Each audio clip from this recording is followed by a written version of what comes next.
Semua ini tentu merupakan upaya-upaya pemerintah melalui Bapak Gubernur untuk memulai kebangkitan.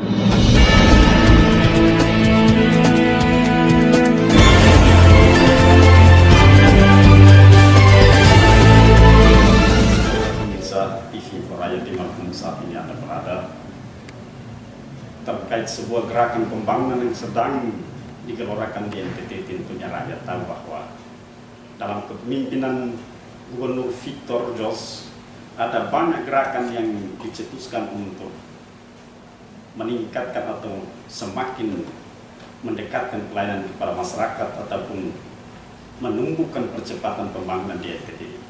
Salah satunya gerakan tanam jagung panen sapi saat ini sedang siap untuk dikucurkan. Hadir saat ini di samping saya Kepala Dinas Pertanian dan Ketahanan Pangan NTT akan siap memberikan penjelasan terkait dengan gerakan tersebut. Selamat siang Pak Kadis. Selamat siang Bapak. Terkait dengan gerakan tanam jagung panen sapi ini adalah menjadi satu tanda tanda publik di NTT. Dari pola penamaannya saja hampir banyak orang yang salah menyebutnya tanam sapi panen jagung, tanam jagung panen sapi. Ini memang realitanya ketika saya berhadapan dengan rakyat ada yang bertanya bahwa itu dipersiapkan untuk pakankah atau seperti apa. Ternyata tidak seperti itu. Hasilnya dijual untuk membeli sapi. Saya berikan kesempatan Pak Kadis, silakan berikan penjelasan. Ya, terima kasih. Ini satu inovasi yang digagas oleh Pak Gubernur ya, gerakan tanam jagung panen sapi. Nah, gerakan ini muncul dilatar belakangi oleh kondisi ketertinggalan provinsi NTT dalam berbagai indikator pembangunan.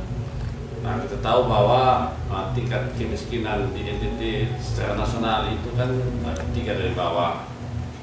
Kemudian pendidikan kita juga termasuk rendah ya, oleh karena anak-anak kita yang bersekolah hanya sampai 7 tahun lebih.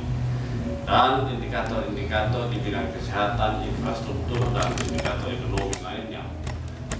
Nah, melihat dari berbagai kondisi indikator pembangunan yang sangat tertinggal ini, tentu dibutuhkan kreativitas, inovasi untuk bagaimana mengintegrasikan berbagai kebijakan untuk bisa keluar dari berbagai ketertinggalan provinsi NTT.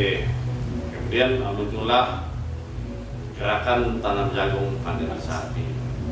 Nah, gerakan tanam jagung panen sapi ini bertujuan untuk meningkatkan produktivitas tenaga kerja di NTT, khususnya petani kita yang berada di desa. Nah, kenapa peningkatan produktivitas? Oleh karena selama ini petani kita hanya bekerja di musim hujan, sedangkan di musim kemarau itu rata-rata tidak bekerja, dan kemudian sebagian bermigrasi ke kota untuk bisa mencari nafkah, mendapatkan tambahan ekonomi, dan kemudian berbagai keterbatasan yang unskill menyebabkan mereka juga berjuang tetapi tetap terjebak di dalam kemiskinan. Nah, karena itu gerakan ini kita akan bekerja di musim kemarau, tidak di musim hujan ya, dengan maksud supaya ada peningkatan produktivitas. Jadi tadinya mereka bekerja di musim hujan selama 4 bulan ya, kemudian nanti dia akan bekerja di musim kemarau selama 4 bulan, dan kemudian dia bisa 8 bulan bekerja, dan ada bagian-bagian tertentu yang bisa sampai 10 bulan bekerja. Jadi waktu libur petani itu tinggal 2 bulan saja. Nah, itu kita harapkan mulai gerakan ini akan berubah situasi sehingga akan terjadi peningkatan produktivitas yang nanti melalui instrumen jagung ini yang kita harapkan juga adalah dia berakibat kepada satu peningkatan jumlah produksi barang dan jasa yang dilakukan oleh petani, kemudian terjadi peningkatan pendapatan masyarakat, dan yang lebih dari itu adalah perubahan kultur petani kita yang tidak hanya kita kerjakan di musim penghujan, tetapi juga di musim kemarau. Nah, akumulasi dari semua manfaat ini tentu akan berdampak kepada penurunan tingkat kemiskinan dan berbagai indikator pembangunan di hutan lainnya, dan mudah-mudahan ini semua akan membawa kebangkitan baru bagi masyarakat NTT. Berarti kita gerakan ini dia semacam gerakan parsial, di mana bukan dikerjakan di musim hujan tetapi di musim kemarau ya.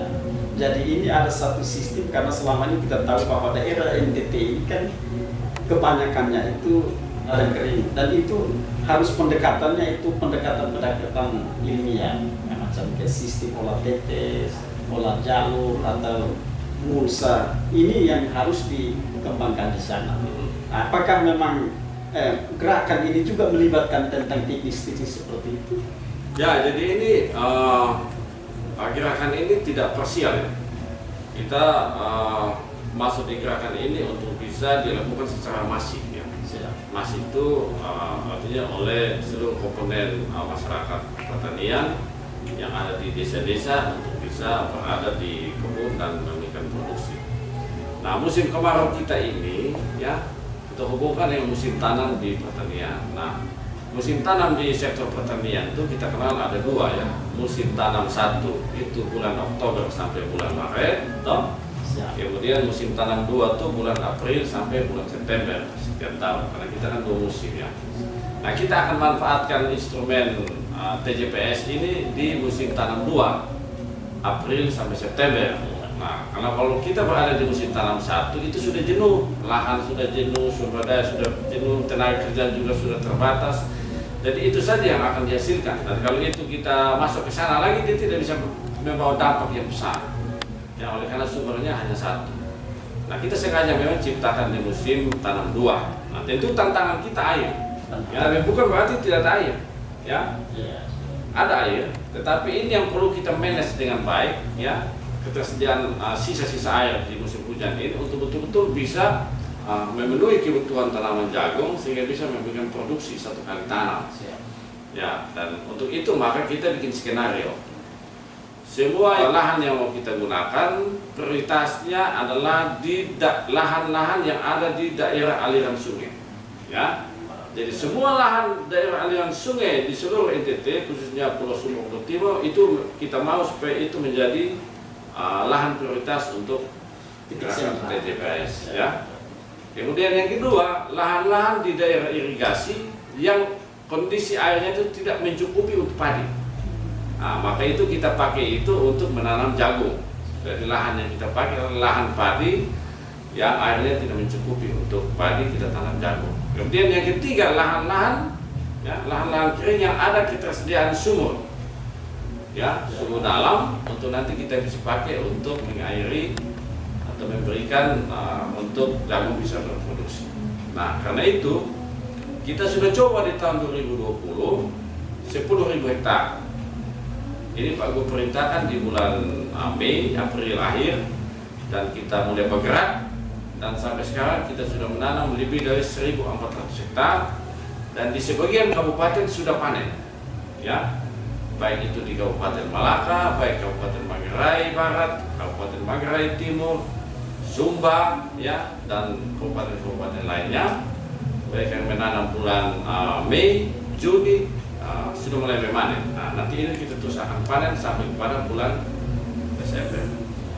Nah, dari pengalaman yang kita jalani dalam TJPS tahap pertama ini, kita sudah belajar pengalaman. Untuk masuk di 2021, kita akan berada di angka 40.000 hektar. Nah, 40.000 hektar itu akan memobilisasi kurang lebih 100.000 petani yang ada di wilayah-wilayah atau kabupaten-kabupaten dengan tingkat kemiskinan di atas rata-rata, yaitu Sumba seluruhnya, sebagian di timur, sebagian di Flores. Nah, kita akan mulai menanam pada bulan April, Mei, Juni. Juni sudah selesai tanam. Nah, kenapa bulan Juni selesai tanam? Karena pada bulan Juni masih ada tersedia air yang bisa memenuhi kebutuhan tanaman jagung. Karena tanaman jagung itu tidak butuh banyak air. kita tinggal masukkan air 1 minggu 1 kali, ya kita tinggal membutuhkan 9 sampai 10 kali pengairan. Setelah itu kita sudah bisa panen, ya, tanaman jagung. Itu kira-kira. Dan dari situ kita harapkan, ya, bisa melibatkan sebagian masyarakat petani di NTT, dan dari situ mereka bisa mendapatkan produksi jagung, dan kemudian hasilnya itu nanti sebagian itu disimpan untuk ketahanan pangan keluarga, sebagian itu dipakai untuk beli sapi atau babi atau kambing atau domba. Itu kira-kira. Ya. Lalu juga kondisi topografi dan geografis di NTT ini kan pegunungan kan. Ya, kita lebihnya condong pada lahan kering, terpaku lahan kering. Ya. Ini selama ini gerakan dari kita ini seperti apa dalam kaitan dengan membangun masyarakat di sana? Ya, pemanfaatan lahan itu jelas lahan milik masyarakat, ya, dan kondisi topografi kita di NTT itu kan satu tantangan. Peluang sekaligus tantangan. Jadi bagi kita lahan itu tidak masalah sepanjang ada air. Ya, pertanian itu kan bisa kita gerakan oleh karena ada sumber daya airnya. Nah, karena itu kalau di semua lahan dalam kondisi yang cocok dengan budidaya tanaman jagung yang tersedia, ya kita harapkan itu semua bisa dipakai, dimanfaatkan untuk petani bisa menanam jagung. Karena itulah yang kita harapkan untuk terjadi satu peningkatan produktivitas, ya, untuk menuju kepada ketahanan ekonomi yang baik dan bisa lepas dari kemiskinan. Jadi dalam hal pendampingan itu kita kerjasama dengan TNI, ya, TNI, semua lembaga keagamaan, tokoh-tokoh perempuan, tokoh pemuda, anak-anak sekolah, semua pemerintah kabupaten, Bapak Bupati, Wakil Bupati, Bapak Sekda, semua perangkat di kabupaten, kecamatan, desa, kita minta itu digerakkan semua untuk nanti berada bersama-sama dengan petani di kebun, membantu untuk mempercepat penanaman, ya. Nah, gerakan penanaman itu satu pekerjaan yang berat, itu harus dimobilisasi sebanyak-banyaknya sumber daya untuk kemudian setelah ditanam tinggal kita pelihara sampai pada panen. Dan kita sudah dengan Pak Menteri Pertanian kemarin di Sumba, beliau akan membantu sumur, akan membantu alat untuk menanam, akan membantu traktor, akan membantu sumur, sampai kepada mesin untuk pemanenan. Semua ini tentu merupakan upaya-upaya pemerintah melalui Bapak Gubernur untuk memulai kebangkitan ini dengan TJPS. Kemudian nanti kita bisa melihat peluang-peluang komunitas lainnya untuk akan kita replikasi dengan pola-pola pendekatan yang seirama dengan gerakan TJPS. Untuk varian jagung ini, apakah dia variatif atau satu jenis benih yang harus dikedepankan? Ya, kita karena penangkaran lokal, kita akan mau berdayakan ekonomi masyarakat lokal. Jadi kita akan kembangkan varietas lokal, unggul nasional, komposit, ya, komposit jagung lamurung, ya. Kita kembangkan itu secara besar-besar. Lalu terlepas dari program gerakan ini, ada juga satu realitas di NTT ini, ada satu pola pertanian tradisi yang turun-temurun, yaitu tebas bakar. Jadi saya lihatnya ada di Daratan Timur hampir mengalami itu. Mereka berpindah-pindah, lepaskan lahannya sampai 5-6 tahun datang baru lepas lagi. Ini pola pendekatan kita untuk merubah pola pertanian tradisi ini seperti apa? Ya, makanya itu kita kan sekian lama pertanian subsisten, ya.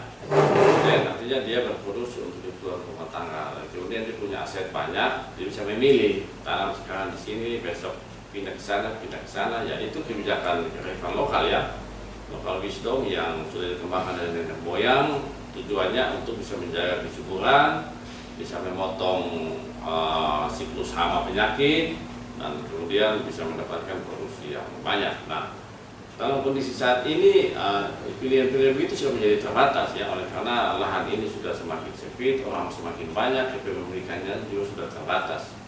Karena itu kita terapi dengan pendekatan-pendekatan di gerakan TJPS yang sudah kami jelaskan tadi, untuk kemudian bisa terjadi pertanian terintegrasi, ya, pertanian terintegrasi antara jagung dan ternak. Dan kemudian nanti bisa memanfaatkan timbal balik ya. Jadi pakan ternak itu bisa dihasilkan dari biomasa jagung, juga padi. Itu disiapkan untuk cadangan pakan pada musim kemarau. Sekaligus dari peternakan itu bisa mempersiapkan pupuk kandang ya untuk bisa masuk di kebun jagung, kebun padi, dan kemudian integrasi ini terus berkembang sampai kepada satu kemajuan-kemajuan yang kita harapkan secara bersama-sama. Kuncinya itu adalah perlu integrasi semua komponen ya, mulai dari pemerintah pada level provinsi, dinas pertanian, tentu dinas PUPR yang bertanggung jawab terhadap sumber daya air, dinas perindak yang bertanggung jawab terhadap pengolahan pemasaran hasil, dinas peternakan yang harus mempersiapkan ternak-ternak yang akan kembangkan oleh masyarakat atau petani-petani di gerakan TJPS, dan BUMDes ya, dinas PMD mempersiapkan lembaga ekonomi desa, BUMDes dan lain-lain untuk bisa menjadi off-taker, sehingga nanti proses ini betul-betul melibatkan banyak orang, termasuk kabupaten kota mempersiapkan masyarakatnya, merapikan semuanya, supaya nanti gerakan ini betul-betul mendatangkan efek yang besar, daya ungkit yang besar, sehingga bisa mengangkat perekonomian NTT sekaligus melepaskan dari ketertinggalan terutama di kemiskinan dan indikator-indikator pembangunan lain. Saudara pemirsa, topik pembangunan senantiasa menarik untuk dikupas dan didialogkan. Terkait dengan gerakan pembangunan di NTT saat ini memang gelora luar biasa yang sementara melalui gubernur membangkitkan spirit rakyat NTT untuk bangkit menuju satu titik kesejahteraan. Tentunya dukungan pihak per pihak sangat diharapkan dalam kaitan dengan gerakan menuju kesejahteraan. Atas perhatian diucapkan terima kasih. Luar biasa.